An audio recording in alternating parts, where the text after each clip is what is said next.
I am talking with Jeff Pope from the Manchester Cricket about the recent public hearings around the 136 unit Shingle Hill, or also called Strategic Land Ventures 40B development in Manchester. So Jeff, just to catch us up with everything that's been going on, because it's hard to keep track of all these details. First, I want to ask you about the last public hearing that I paid attention to was when Jeffrey Engler, the developer, had said he would like to connect to the town sewer. And the Board of Selectmen jumped in and said, wait a minute, acting as the sewer commission, we actually recommend that people in the limited commercial district have their own wastewater systems. So can you tell us what's going on with that? Absolutely.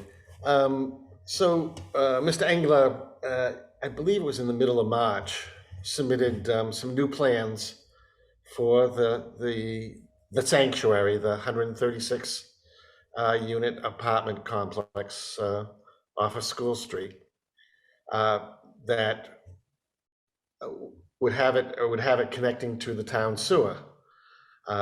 Previously, there was going to be an on-site wastewater treatment plant, of some sort.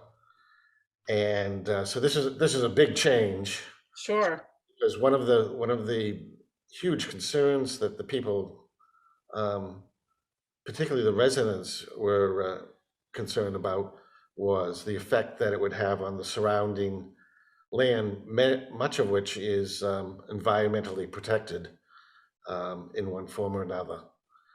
So if they had their own wastewater treatment center there, how would it would for 136 units? It's got to be a big thing. What would be the impact on the surrounding environment, right? Because that was one of the big debates of yeah. whether or not it would affect it at all. I'm sure Mr. Engler would say that it would not, and the residents that had some sort of a part in it that it would have a detrimental effect right. on the land. Anyway,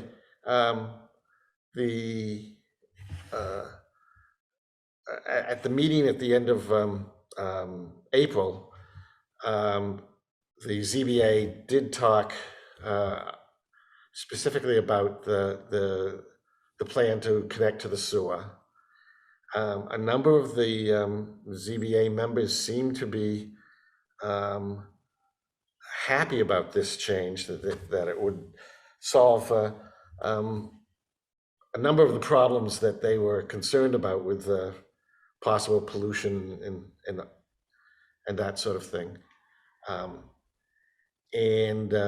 But then the select board stepped in and they had submitted a letter the day before that meeting that basically said that we at the select board, serving as the town's sewer commissioners, would really prefer that an on-site plant be the first option. Right. They weren't asking it, they were just saying, can we please explore this more, right? Is that what I understand? I think that's pretty much what they were saying. They were saying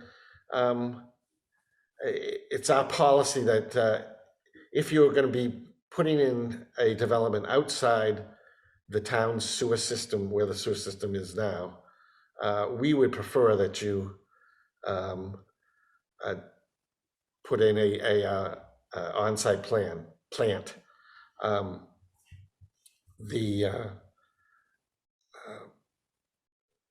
Mr. Engler, of course, said, look, everybody has told us you don't want an on-site plant.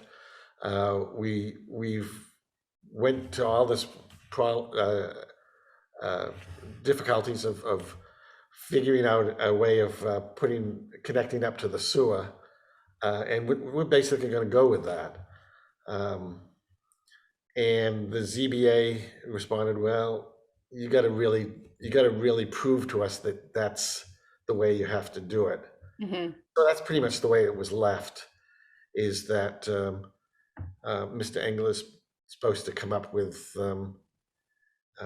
some sort of report proving that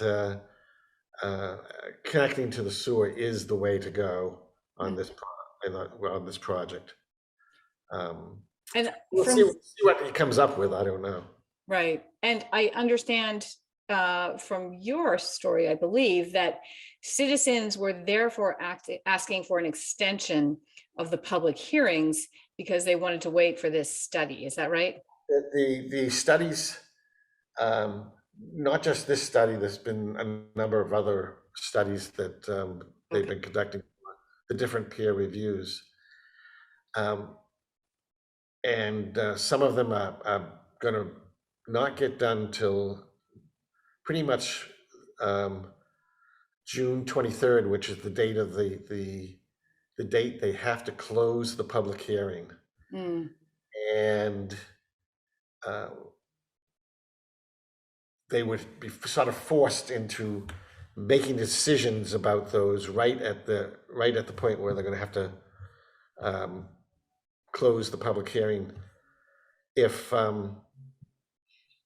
unless of course Mr. Engler grants them an additional extension, which he has said at this point at least he's not inclined to do. He said that if the other issues, many of the smaller issues that have come up have all been solved at that point, then maybe he will, and it's just down to one or two issues, then maybe he would consider granting another extension. He's already granted one extension of a month. Basically, the public hearing had until May 23rd, I think it was, to complete the 6 months from when it actually started. But he granted them till an additional month. So there was another public hearing on May 11th regarding architectural and environmental issues. So what happened there? Well, a lot of that meeting revolved around some design drawings that Mr. Engler presented, as well as the Manchester Essex Conservation Trust.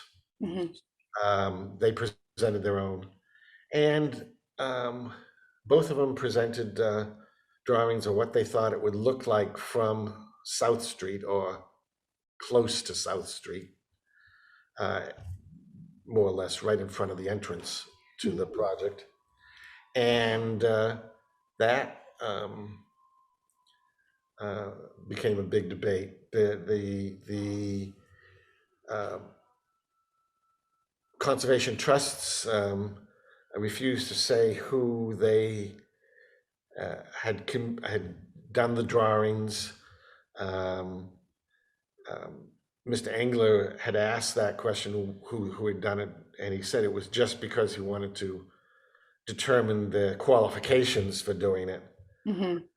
But the conservation trust people said, well, they were afraid that whoever, if they released the name of the person, that person would come in for criticism, and they didn't want to put that person in that position. What was the, can you sort of generally describe the difference in the two drawings? Oh, sure. The Conservation Trust's drawing was pretty plain in that it showed some retaining walls, and it showed the building at the top. It showed more of the building being able to be viewed from School Street, particularly the left-hand side of there's two wings on this building, and the left wing was visible in their drawing. It was not visible in the other one. I think mainly because the amount of foliage that they felt was going to be removed, opposed to Mr. Engler's drawing. Mhm. The Mr. Engler's drawing had a lot of landscaping that cut down on the sort of starkness of the whole thing, including a lot of evergreens along the top of the hill between the building and the uh, driveway around the building, Mhm. which cuts down on the amount of the building that one would be able to see from the road. But it sounds like those are trees that will be added to the property after the development is built. Yeah, Yeah. Now, so, there was a lot of discussion about what type of trees, what type of landscaping. There was a lot of bushes and shrubs in their drawing that were not in the trust's mm, version. The other thing was that the walls were sort of stark white. The retaining walls were stark white in the Conservation Trust drawings, whereas the Mr. Engler's drawings had them a more brownish gray, I guess. mhm. They basically said that they would be granite type blocks, Oh. and but they would be happy to discuss what size, what sort of look that the retaining walls would have. So, And what height are these retaining walls? How high are they? um, I'm not sure. But both drawings showed that there would be three retaining walls um, between the street and the top of the hill. Okay. Between the third retaining wall is sort of an open space. A number of the ZBA members suggested them planting shrubs and bushes in that sort of open area that they referred to as a meadow. Mhm. They, Mr. England said they would look at that, but was concerned that the steepness of it would not make it practical for that sort of vegetation, I guess. Yeah, I was really surprised to learn from our last interview that they are actually cutting off the top of the hill and building there on top of it, right? Yes, I mean, they have to level off enough of it so that they have big enough area for the footprint of the building, I guess. And that's been one of the big sticking points as how much of that hill is going to be leveled off. Mm. And I don't think Mr. England knows, because he's been sort of reluctant to say anything. They've been sort of wanting to know the number of truckloads that will have to be removed to create this space, and how much material is going to have to be trucked out of town. Right, right. And I just don't think he knows that for sure, and he Yeah. doesn't. So, and how about the environmental impact issues that they talked about at this meeting? Um, Were they separate from what we're discussing right now? yes, what it came down to was that there's still an ongoing wildlife study that's being conducted, I believe, both on the land that he's building on and the surrounding environmentally protected land. Mhm. Um, the company that's doing it has had cameras out there, stop motion, motion activated cameras out there to try to document what animals are living out there. And I know they've been doing studies on the vernal pools this Right. spring. Right. And that's one of those studies that's not going to be done till at least the next meeting, maybe later. Mm. And so a lot of the discussion on the environmental issues were postponed until this study is actually completed. And that may not be completed in time for the public hearings to resolve? Or Well, I think they're hoping that all of these studies will be completed. Whether or not they will have a lot of time to discussion okay, about it, it's hard to tell. yeah. I just want to circle back. It's so interesting, when you describe the architecture of this project, up on this steep hill with these retaining walls coming down. Where are they going to put that wastewater treatment center? Right? Oh, it would have been in the back of it. So it would have been sort of on the west side of from the building. If School Street is going sort of north-south, and it's on the west side of School Street, it would be on the retaining,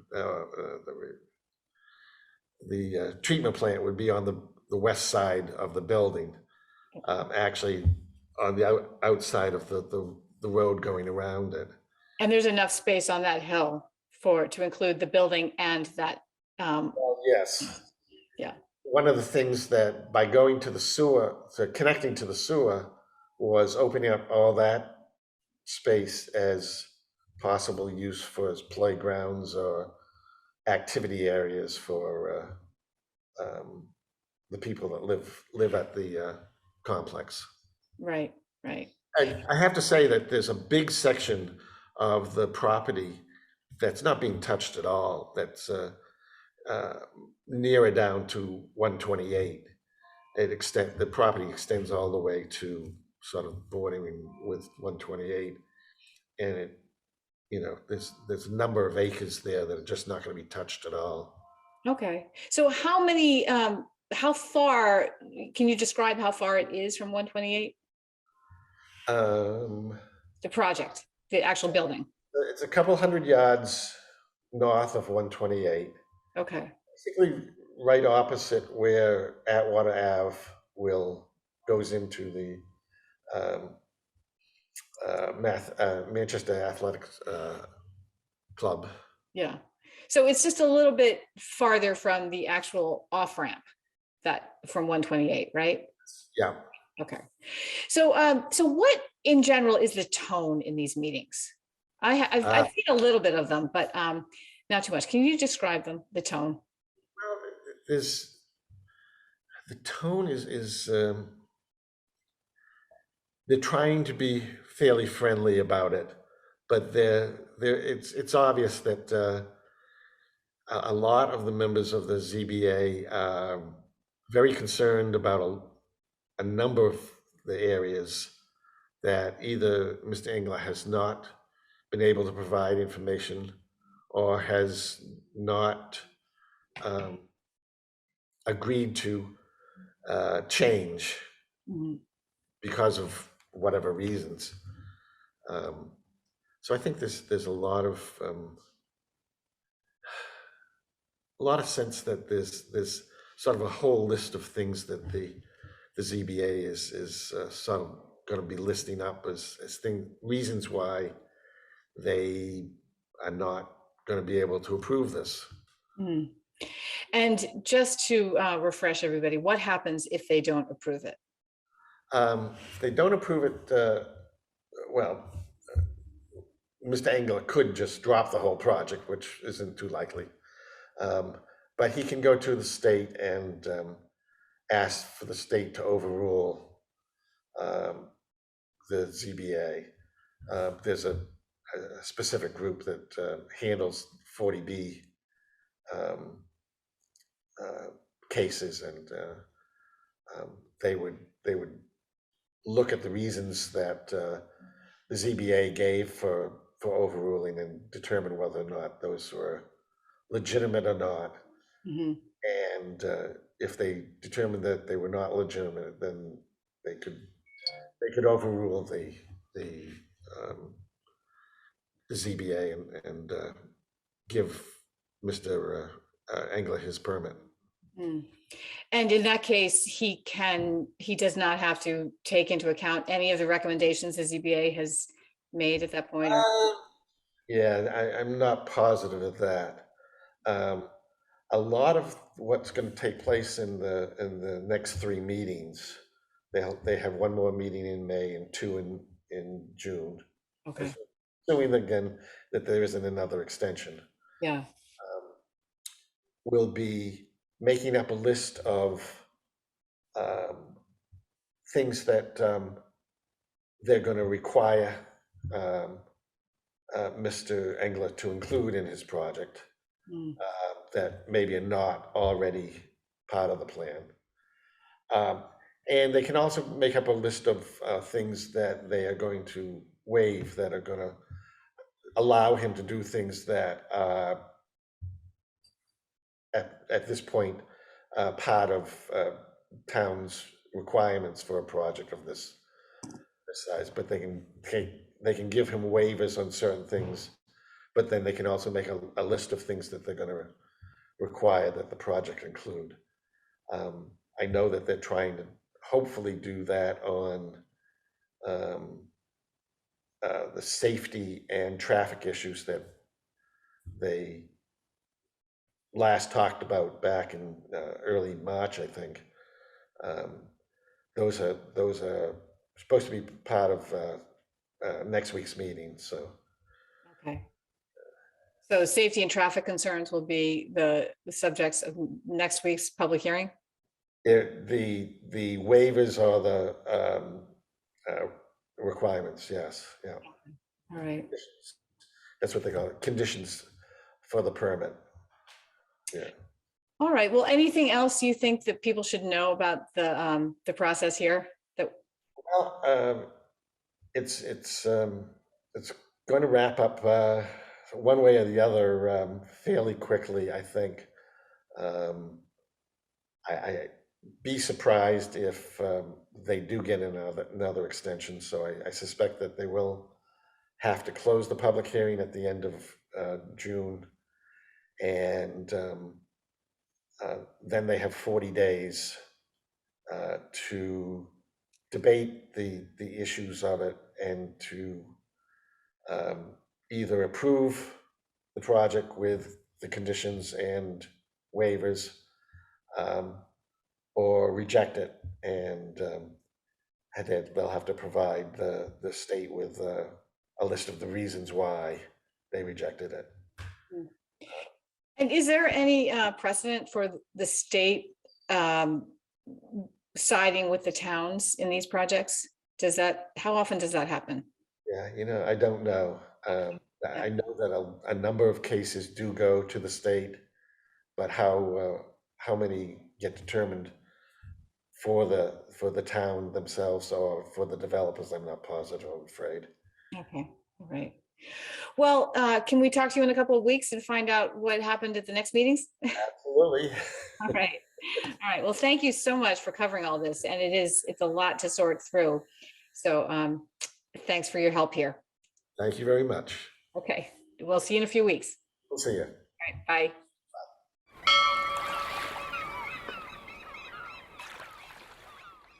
Interested in a sponsorship?